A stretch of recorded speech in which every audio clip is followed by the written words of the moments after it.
The man hunting me thought I was his next victim. He never realized I was hunting him too. My name is Mara. I'm 31, and for the last 7 years I've worked as a digital forensics investigator, the kind of job where I spend my days tracing exactly how people hide themselves online. IP addresses, metadata, deleted files that were never actually deleted, the digital fingerprints people leave behind when they think they've covered their tracks completely. I've testified in court more times than I can count. I've helped put away people who thought anonymity online meant they were untouchable. I never expected to use those skills to survive my own stalker. He thought I was an easy target. A woman who lived alone, who jogged the same route every morning, who hadn't noticed the same gray sedan appearing in her peripheral vision for 3 weeks straight. He was wrong about all of it, but he was wrong about one thing most of all. He assumed that because I hadn't confronted him yet, I hadn't seen him yet either. I'd seen him in the first 4 days. It took me the other 17 to build the case that would end him. Welcome back to Calm Drama Stories, where ordinary people face impossible, frightening moments and walk out the other side with their strength intact. This story is different from most of what we cover here. It's not a family dinner or an office betrayal. It's about the quiet, patient work of turning fear into evidence. If you've ever felt like someone was watching you and doubted your own instincts, this one's for you. Please note, this story deals with stalking and personal safety. So if that's a heavy topic for you today, take care of yourself first. Drop a comment and subscribe, because what happened over those 3 weeks is going to stay with you. I want to start by telling you what my life looked like before any of this began, because I think it matters, not because I did anything to invite what happened.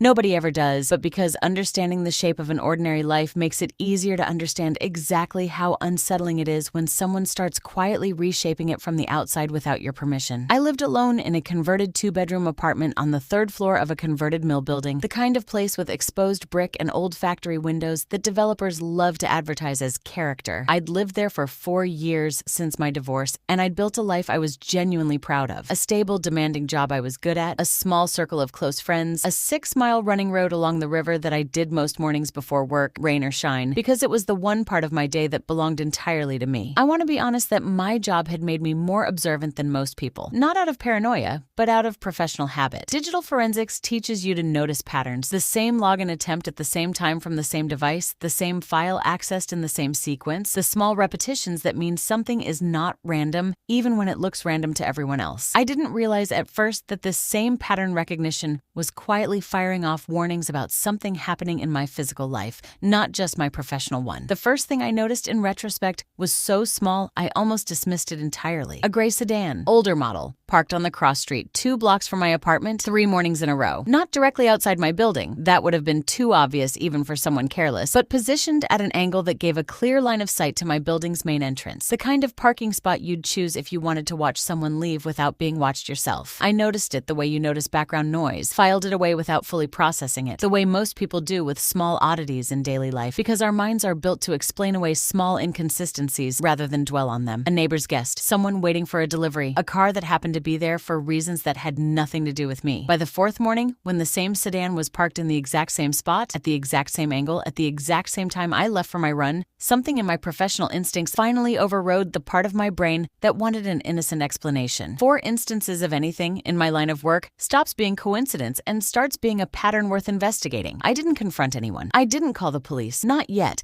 because I understood from years of professional experience exactly how these situations tend to go when you report them too early with too little evidence. A parked car isn't a crime. A feeling of being watched, however strong, isn't admissible as anything. Police, understaffed and constrained by exactly the kind of evidentiary standards I dealt with professionally every day, would take a report, tell me to be careful, and file it in a drawer that would only matter retroactively if something worse eventually happened. I decided instead to do what I actually knew how to do. I decided to build a case. That evening, I started what I now think of as my own private investigation, run entirely from my apartment, using nothing more than tools I already had access to through my ordinary digital life. A home security camera I'd installed years earlier for package theft, a dash cam I'd never bothered to remove from my car after a minor accident 2 years prior, and the specific patient discipline of documenting everything with a timestamp, the exact discipline that had made me good at my job in the first place. I repositioned my apartment's exterior-facing security camera slightly, just enough to capture a wider angle of the street, including the cross street where the sedan had been parking. I set my phone to silently photograph the license plate the next time I saw it, from inside my apartment window at a safe distance, careful not to reveal that I'd noticed anything at all. The 5th morning, the sedan was there again. I photographed the plate from my window, 3 floors up, invisible behind the reflection of morning light on old factory glass. I went for my run anyway, on my normal route, because I understood, again, from professional experience investigating exactly this kind of situation for other people that changing my visible behavior too abruptly before I understood the actual scope of the threat risked tipping my hand without giving me any additional safety in return. I needed to know who this was and what he wanted before I decided how to respond. I ran my normal 6 miles. I noticed, for the first time consciously rather than as background static, that the same man appeared to be walking a small distance behind me at 2 separate points along the river path, a distance too consistent, at a pace too matched to mine, to be genuine coincidence. Medium height, dark jacket, a baseball cap pulled low enough to obscure most of his face, even in daylight. I didn't look at him directly. I kept my pace steady, my breathing even, my expression neutral, because I understood that whatever I did next needed to happen after I'd built enough of a case to actually protect myself, not in a moment of visible panic that would only tell him I'd noticed. That evening, I ran the license plate through channels I had legitimate professional access to, not through any illegal database intrusion, which would have been both wrong and, frankly, unnecessary, given how much information is available through entirely legal public records if you know how to search them properly. Vehicle registration records, when queried through the appropriate public information request processes, aren't secret. They're simply inconvenient for most people to access quickly, which is exactly the kind of friction my job had trained me to work around efficiently and lawfully. The vehicle was registered to a man named Derek Wynn, 42, an address across town in a modest apartment complex I didn't recognize. I didn't have any memory of that name from my personal or professional life, which meant whatever this was, it wasn't a former colleague with an old grudge or a client from a case I'd testified on. It was someone who had, for reasons I didn't yet understand, selected me specifically, deliberately, as a target. I did what any careful investigator does when a name surfaces cold. I started building a profile. Public records gave me the basics quickly. A modest employment history working in warehouse logistics, no significant criminal record beyond a single misdemeanor from 8 years earlier that the public record described only vaguely as a disorderly conduct charge, later resolved. That vagueness bothered me more than a clear conviction would have, because vague charges, in my professional experience, often mean a plea deal, negotiated down from something more serious. The kind of outcome that happens when a prosecutor doesn't have quite enough evidence to pursue the original charge fully. Not when the original charge was baseless to begin with. I searched further, carefully, methodically, the exact way I'd approach any digital forensics case at work, except this time, the subject of the investigation was a man who might already know where I lived. I found a handful of social media accounts under his name, mostly dormant,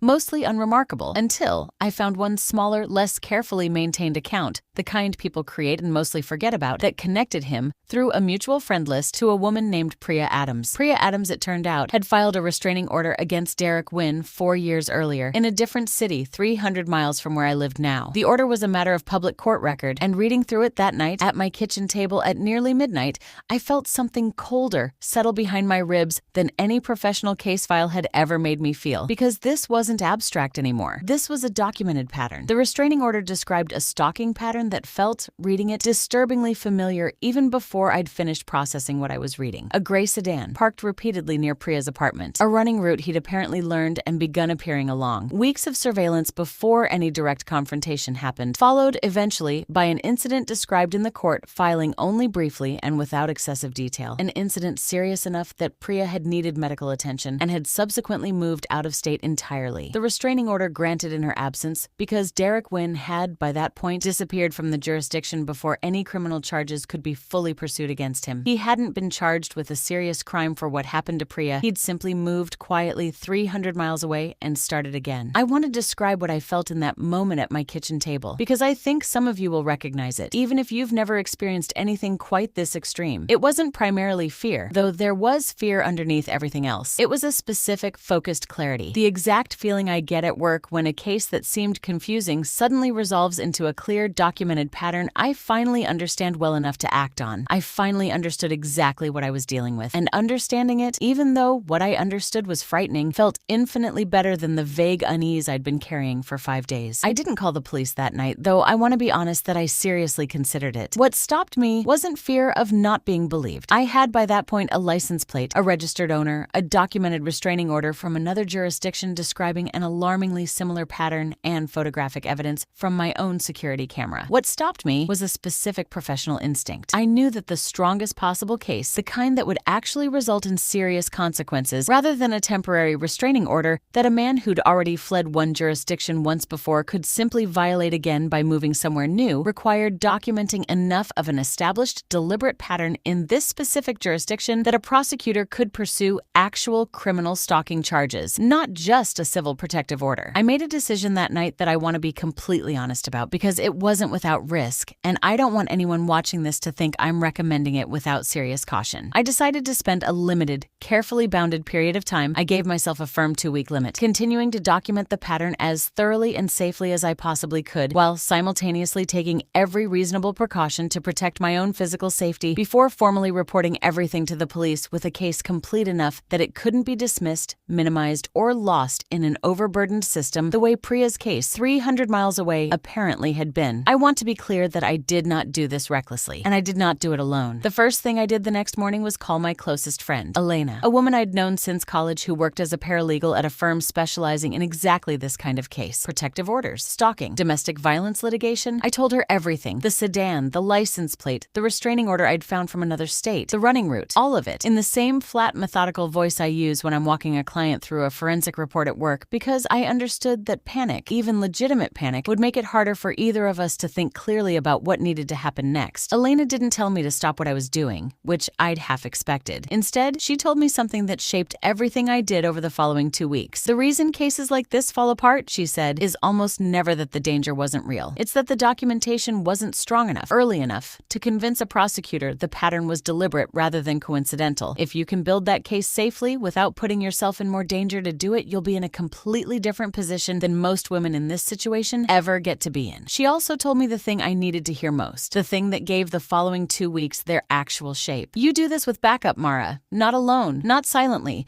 I want to know your location every single morning before you leave for your run, and I want a plan in place for exactly what happens if he ever does more than watch. I agreed to all of it. I also called a second friend, a retired police detective named Frank Oduya, who'd mentored me years earlier when I first started in forensics and had stayed a close, trusted friend ever since. Frank had spent almost 3 decades investigating exactly this kind of pattern before retiring. And when I explained the situation to him over the phone that same morning, his response was immediate and precise in a way that steadied me more than almost anything else could have. You're doing the right instinct, he said, which is documentation, not confrontation. But I want you working with me on this, not alone. And I want a hard line on how far this goes before we bring in an active investigation, not a retired guy giving advice from his kitchen table. Understood? I told him I understood completely, and I meant it. Over the following 2 weeks, my life took on a strange dual quality. Outwardly almost entirely unchanged, because I understood that altering my visible routine too dramatically risked either tipping Derek Wynn off that I'd noticed him, or, just as dangerously, driving him to escalate more quickly out of a fear that his opportunity was closing. I kept running my normal route each morning, at my normal time, but with modifications no outside observer would have noticed. Frank had recommended and helped me source a small, legal personal alarm device I carried in my hand rather than my pocket during every run. And Elena tracked my location silently through a shared app the entire time I was out, checking in with a simple text the moment I returned home safely. I also, with Frank's guidance, began documenting everything with a rigor that felt, at times, almost clinical, in exactly the way my forensic training had taught me to approach any case. Dates, times, exact locations, photographs taken from safe distances or through my apartment window, all logged in a private file with the same careful chain of custody discipline I'd apply to digital evidence at work, because I understood that if this ever reached a courtroom, sloppy documentation collected in a moment of fear would be far less useful than a methodical record built with the same discipline I brought to every professional case. The pattern, once I started documenting it formally, revealed itself to be even more deliberate than I'd initially realized. Derek Wynn wasn't simply watching my apartment in the mornings. Over those 2 weeks, I documented his gray sedan, or him personally on foot, at 11 distinct instances across 4 different locations connected to my daily routine. My apartment building, twice near the coffee shop where I stopped most mornings after my run, once in the parking garage of my office building, spotted from an upper floor window by a colleague I'd quietly briefed on the situation and asked to simply note anything unusual without confronting anyone, and 7 times along my running route itself at varying points, suggesting he'd learned not just my general path, but the specific timing of different segments of it. I want to pause here and say something directly to anyone watching this who might be going through something similar right now. The instinct to doubt yourself, to wonder if you're imagining a pattern, overreacting to coincidence, being paranoid about an ordinary stranger who happens to share your neighborhood or your morning schedule, is extremely common and extremely dangerous, because because it's exactly the uncertainty that allows patterns like this to continue undocumented and unreported for far longer than they should. If something feels wrong consistently across multiple instances, trust that instinct enough to at least start documenting quietly and safely, even if you're not yet sure enough to report it formally. You don't need to be certain to start paying careful attention. You only need to be certain before you decide what to do about it. Around the 10th day, something shifted that I want to describe carefully, because it was the moment the situation moved from surveillance into something more directly threatening, and it was also the moment that gave Frank and Elena and me the final piece of evidence we needed to move from private documentation into a formal police report. I returned from my run one morning to find a single object placed deliberately on my apartment's third-floor doorstep. Not thrown, not left carelessly, but positioned with obvious intention directly in the center of my welcome mat. A photograph printed on ordinary paper of me, taken clearly from a distance during one of my morning runs, my face visible, my expression unaware, time stamped in the corner with a date from 4 days earlier. There was no note. There didn't need to be one. The message was entirely contained in the fact of the photograph's existence and its deliberate placement, a demonstration that he could get close enough to my actual front door inside my building's supposedly secure entrance without my ever knowing, and that he wanted me, specifically, to eventually understand that. I want to be honest that this was the single most frightening moment of the entire 3 weeks, and I don't want to minimize that for the sake of the story's narrative arc. I stood in my own hallway, holding a printed photograph of myself that a man I'd never spoken to had taken without my knowledge, and left deliberately where I would find it. And I felt for several long minutes genuinely and completely afraid in a way that no amount of professional forensic training fully prepares you for, because knowing how to build a case against a threat is not the same thing as being immune to the fear that threat is specifically, deliberately designed to produce. I didn't touch the photograph with my bare hands. I photographed it exactly where it lay, then used a pair of kitchen tongs and a plastic bag to preserve it without contaminating any potential fingerprint evidence, exactly the way I'd instruct any client to preserve digital evidence without corrupting metadata. Then I called Frank immediately and Elena immediately after him, and within 40 minutes, both of them were at my apartment, and within 2 hours, we were sitting across from an actual detective at the local police department, presenting a case that was, by that point, thorough enough that it could not be dismissed, minimized, or filed away as an unverified feeling. I want to explain something about how that meeting with the police went, because it's different from what I think a lot of people expect, and because the preparation I'd done over the preceding 2 weeks made an enormous, tangible difference in how seriously it was taken from the very first minute. The detective assigned to the case, a woman named Sergeant Alvarez, began the meeting with the careful, measured skepticism I understood professionally was standard procedure for any initial report, not because she doubted me personally, but because departments are trained to distinguish quickly between genuine documented threats and situations that, however frightening they feel to the person experiencing them, don't yet contain enough concrete evidence to justify significant investigative resources. That skepticism dissolved within the first 15 minutes because what I placed on the table in front of her wasn't a vague feeling of being watched. It was a physical folder, organized exactly the way I would organize a professional forensic case file, containing the vehicle registration information for Derek Wynn, cross-referenced with a documented restraining order from another jurisdiction describing an alarmingly similar pattern of behavior toward a different woman, a dated, time-stamped log of 11 separate documented sightings across 4 distinct locations over a 2-week period, photographic evidence, properly time-stamped and sourced from my own security camera and personal photographs taken at safe distances, and finally, the physical photograph he had left on my doorstep that morning, preserved without fingerprint contamination in a sealed evidence bag. Sergeant Alvarez looked through the entire folder in near silence for several minutes, and when she finally looked up, her expression had shifted entirely from procedural caution into something closer to genuine focus. "This is one of the most thoroughly documented stalking cases I've been handed in a first meeting in a long time," she said. "Most people come to us with exactly 1 or 2 data points and understandable panic. You've given me an actual pattern, a prior documented history in another jurisdiction, and physical evidence from today. This changes what we can do here, significantly and quickly." I want to be honest that hearing that sentence after 2 weeks of quiet, controlled fear was one of the most relieving moments of my life, because it confirmed something I'd been operating on faith and professional instinct alone, without any guarantee it would actually work. That careful, patient, disciplined documentation, done safely and with real support around me, could actually change the outcome of a situation that so often, for so many women, gets minimized into nothing until it's tragically too late. The investigation moved considerably considerably faster than I'd expected, in large part because the documented pattern from the other jurisdiction gave police an immediate basis for treating this as a serious, escalating case rather than an isolated new incident. Sergeant Alvarez's department contacted the department in the jurisdiction where Priya Adams's restraining order had been filed, and within days, an active, coordinated investigation had connected several pieces I hadn't fully realized existed on my own. It turned out Derek Wynn had, since fleeing that jurisdiction 4 years earlier, established a documented, if disjointed, pattern of similar behavior in at least 2 other cities in the intervening years, not always reaching the level of a formal restraining order because, as Frank had predicted grimly during one of our earlier conversations, most women in these situations either move away quietly out of fear before pursuing formal charges or aren't believed thoroughly enough by local police to have a case built with the rigor mine now had. But enough scattered reports existed, once investigators began actively connecting them across jurisdictions, to establish a documented years-long pattern of a man who selected women living alone, surveilled them methodically over a period of weeks, and escalated slowly toward direct threatening contact before either being confronted or moving on to a new city and a new target. I was, as far as the investigation could determine, the first target in this entire pattern who had documented his behavior thoroughly enough, early enough, and with sufficiently rigorous evidence that police were able to build an active criminal case before he ever moved beyond leaving a photograph on a doorstep. Derek Wynn was arrested 9 days after I formally reported everything to Sergeant Alvarez in the parking lot 2 blocks from my apartment in the exact gray sedan I'd photographed through my window nearly 3 weeks earlier. The charges, once fully filed, included criminal stalking and, once investigators searched his apartment under a properly obtained warrant, several additional charges related to items found there. Printed photographs, not just of me, but of at least 2 other women in different cities, along with detailed notes about their daily routines that made it unambiguously clear this had never been an isolated obsession, but a deliberate, repeated pattern he had refined over years. I want to talk about the trial, briefly, because I think the way it resolved matters to the actual point of this story more than any dramatic confrontation would have. There was no courtroom showdown where I stood up and delivered some devastating speech that broke the case open in front of a stunned jury. That's not how any of this actually works, and I think stories that pretend otherwise do a disservice to what real safety and real justice in situations like this actually require. What happened instead was quieter, slower, and, in its own way, far more satisfying. A prosecutor built a methodical case using the documentation I had gathered, cross-referenced with the pattern investigators uncovered in other jurisdictions, and presented it to a jury with the same patient, evidence-based rigor I'd used to build it in the first place. Derek Wynn's defense attorney attempted, during the trial, to argue that the sightings I'd documented could be explained as coincidental proximity, that a man simply happening to live and work in the same general area of a city might reasonably appear near the same locations as another resident on multiple occasions without any deliberate intent. It was, I'll admit, a more sophisticated argument than I'd expected. And for a moment during cross-examination, sitting in the gallery, I felt a flicker of the same cold uncertainty I'd felt during those first 4 mornings, wondering if a jury could actually be persuaded that 11 separate, precisely timed sightings across 4 distinct locations, plus a personally delivered photograph, plus a documented prior restraining order for nearly identical behavior toward a different woman, could somehow all be coincidence. The jury did not find that argument persuasive. They deliberated for just under 5 hours and returned a guilty verdict on the criminal stalking charge, along with related charges connected to the evidence found in his apartment. He was sentenced to several years in prison with an additional formal protective order barring any contact with me for a period extending well beyond his eventual release. I want to be honest about something in the aftermath of all of this, because I think it matters more than the resolution of the legal case itself. For several months afterward, I struggled with a kind of hypervigilance that didn't simply disappear the moment a verdict was read. I found myself, on more mornings than I'd like to admit, glancing instinctively toward that same cross street before I began my run, even long after the gray sedan had been permanently impounded as evidence. I found myself checking my apartment's exterior camera footage more frequently than was strictly necessary, a habit that took real, deliberate effort to eventually let go of. I want to say clearly, for anyone watching this who has experienced something similar, that this lingering unease is an entirely normal response to what happened, not a sign of weakness or unresolved paranoia. I worked with a therapist for several months afterwards specifically specifically to process the experience, and I think that decision mattered every bit as much to my actual recovery as the investigation and trial did to my legal safety. Documentation and evidence can end a threat. They don't automatically undo the fear that threat created,